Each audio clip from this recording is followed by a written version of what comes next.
Hello guys, അപ്പം നമ്മൾ കേര മുളക് കറിയായിട്ട് വെക്കുന്നത് നാടൻ രീതിയിൽ നന്നായിട്ട് വറ്റിച്ച് വെക്കാനാണ് ഉദ്ദേശിക്കുന്നത്. അപ്പം ഈസി ആയിട്ട് എങ്ങനെ നമുക്ക് കേര വറ്റിച്ച് വെക്കാൻ നോക്കേ.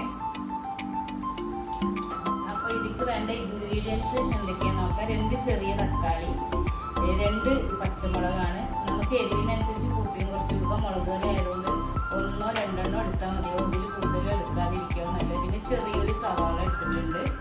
പിന്നെ മല്ലിയില, പുതിനയില, കറിവേപ്പില എടുത്തിട്ടുണ്ട്. പിന്നെ 3 ടേബിൾ സ്പൂൺ മുളക് പൊടി, 1 ടേബിൾ സ്പൂൺ മഞ്ഞൾപ്പൊടി, 1/2 ടേബിൾ സ്പൂൺ കുരുമുളക് പൊടി, പാകത്തിന് ഉപ്പ്, ജിഞ്ചർ ഗാർലിക് പേസ്റ്റ് എടുത്തിട്ടുണ്ട്. പിന്നെ വലിയ ജീരകം, ഉലുവ, പിന്നെ ചുടുവെള്ളത്തിൽ കുടംപുളി നമ്മൾ ആദ്യം തന്നെ കുതിർത്ത് വെച്ചിട്ടുണ്ട്. അപ്പം നമുക്ക് ഇത് എങ്ങനെ കുക്ക് ചെയ്യാന്നുള്ളത് നോക്കാം. ഈസി ആയിട്ട് കുക്ക് ചെയ്തെടുക്കാൻ പറ്റും കേട്ടോ. അപ്പം നമുക്ക് കുക്ക് ചെയ്ത് തുടങ്ങാം കേട്ടോ. അപ്പോൾ 2-3 ടേബിൾ സ്പൂണ് വെളിച്ചെണ്ണ ഒഴിച്ചിട്ട്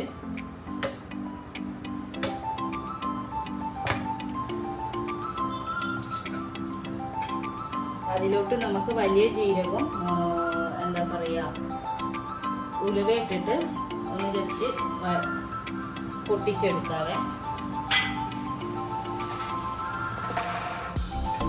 അത് നല്ലോണം പൊട്ടി വരുമ്പോഴാണ് പിന്നെ നമ്മൾ ബാക്കിയുള്ളതൊക്കെ ഇട്ട് കൊടുത്തിട്ട് കുക്ക് ചെയ്യാം.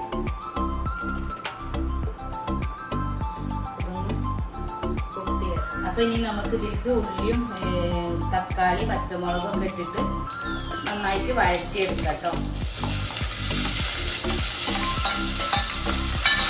ഇതിൻ്റെ കൂടെ നമുക്ക് ജിഞ്ചർ ഗാർലിക് പേസ്റ്റും കൂടി ഇട്ട് കൊടുക്കാമേ.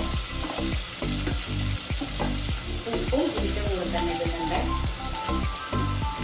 എന്നിട്ട് നന്നായിട്ട് ഉള്ളിൻ്റെ കളറൊക്കെ ഒന്ന് ചേഞ്ച് ആവുന്ന വരെ നമ്മൾ വഴറ്റിയെടുക്കാം.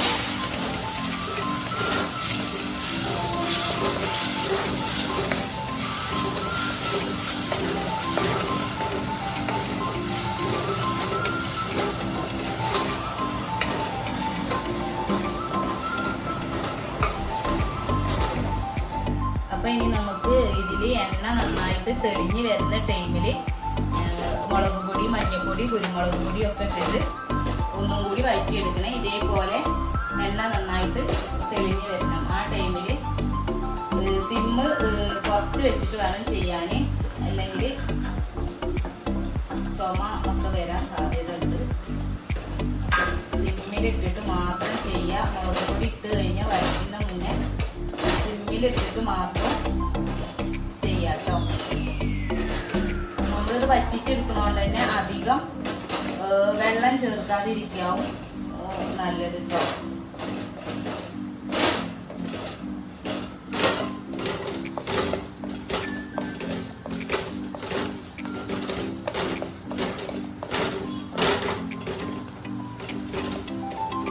മുളക് പൊടി, മഞ്ഞൾപ്പൊടിയും കുരുമുളക് പൊടിയൊക്കെ ജസ്റ്റ് ഒന്ന് മൂത്ത് വരുമ്പോൾ നമുക്ക് അതിലോട്ട് ചുടുവെള്ളത്തിലിട്ട് വെച്ച കൊടംപുളി ഒഴിക്കാതെ.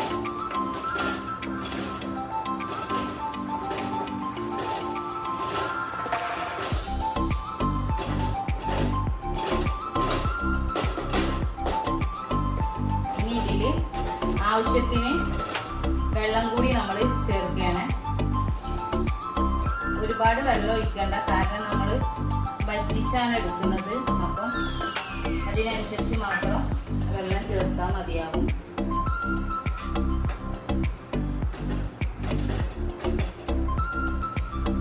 ഇടയ്ക്ക് ഉപ്പൊക്കെ വേണമെന്ന് നോക്കിയിട്ട് അതും കൂടി ചേർത്ത് കൊടുക്കുക. ഒന്ന് നന്നായി തിളച്ച് ഇതിലുള്ള തക്കാളിയൊക്കെ നന്നായി വെന്ത് വരുമ്പോൾ നമുക്ക് ഇതിലോട്ട് മീനിട്ട് കൊടുക്കാം.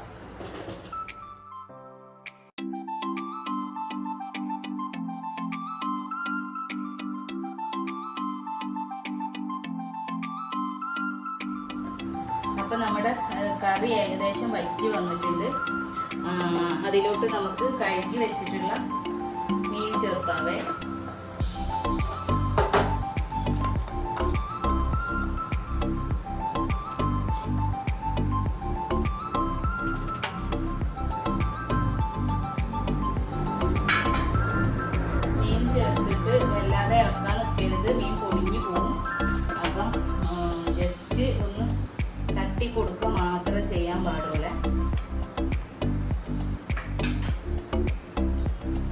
ഇതിന്റെ മേലെ നമുക്ക് എടുത്തു വെച്ചിട്ടുള്ള മല്ലിയില, പുതിനയില, കറിവേപ്പില ഒക്കെ ഇട്ടിട്ട് ജസ്റ്റ് ഒന്ന് ചെറിയ തീയിൽ ഒരു 2 മിനിറ്റ് അടച്ചു വെക്കാതെ.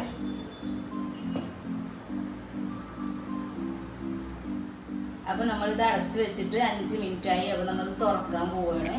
ഇനി കയ്യിലൊന്ന് ഇട്ടിട്ട് ഇളക്കാൻ നിൽക്കരുത്. മേലെ നല്ല നമ്മൾ ഒഴിച്ച വെളിച്ചെണ്ണ ഒക്കെ ഇതേപോലെ തെളിഞ്ഞ് വന്നിട്ടുണ്ടാവും.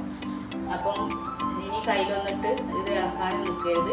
ഇങ്ങനെ വെച്ച് ജസ്റ്റ് ഒന്ന് ചുറ്റിട്ട് കൊടുത്തിട്ട് നമ്മളിത് ഓഫ് ചെയ്യണേ. ഇത് ഞങ്ങള് എന്താ പറയാ, കുഴമ്പുളിയൊക്കെ ഇട്ട് കറി വെക്കുന്നതുകൊണ്ട് തലേ ദിവസം രാത്രി ഇട്ട് വെച്ചാൽ നാളേക്ക് നല്ല ടേസ്റ്റ് ഉണ്ടാവും ഈ മീൻ കറി വെച്ച് കഴിഞ്ഞിട്ടുണ്ടെങ്കിൽ. അപ്പോൾ അതുകൊണ്ട് ഞങ്ങൾ നാളേക്കുള്ള കറിയാണ് ഇന്ന് രാത്രി തന്നെ വെച്ച് വെക്കും. അപ്പം ഇതിന്റെ നാളത്തെ റിസൾട്ട് എന്താണെന്ന് കഴിക്കുമ്പോൾ പറയാം. ഇത് കപ്പട കൂടെ അതേപോലെ ചോറിന്റെ കൂടെ ഒക്കെ നല്ല കോമ്പിനേഷൻ ആട്ടോ.